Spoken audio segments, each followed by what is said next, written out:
From the Tennessee Valley Weather Channel, this is a tropical weather update.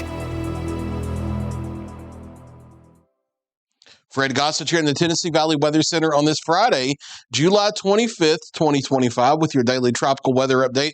And still not a whole lot going on. National Hurricane Center still highlighting a 10% chance of tropical development with this system approaching the upper Texas coast, but it's about to move on shore. It hasn't done anything. It's still disorganized.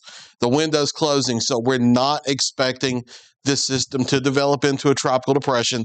This is just them hanging on to the probabilities they've already had and not too much of a reason to take it off the board at the last minute. Not expecting anything to officially develop. And you can see how disorganized it is.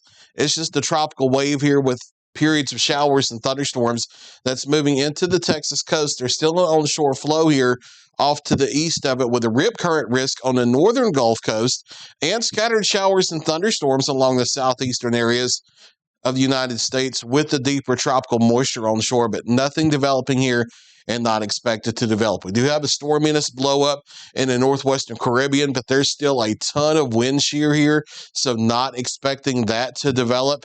In addition to our tropical wave with thunderstorm activity with it here, you can see it's already moving into wind shear, so not expecting that to have the potential to develop either.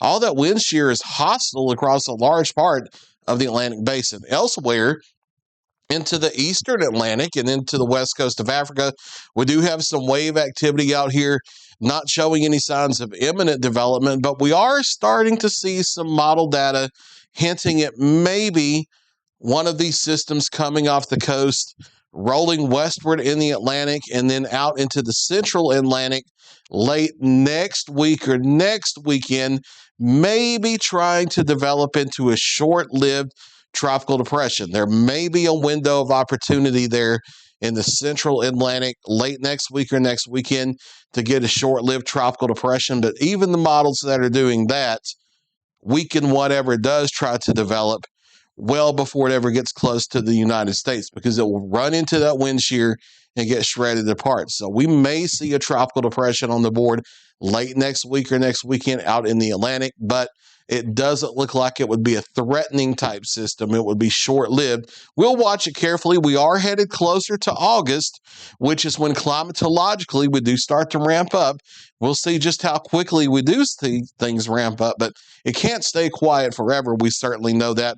We'll be watching here in the days, weeks, and months ahead as the Atlantic hurricane season continues through the end of November.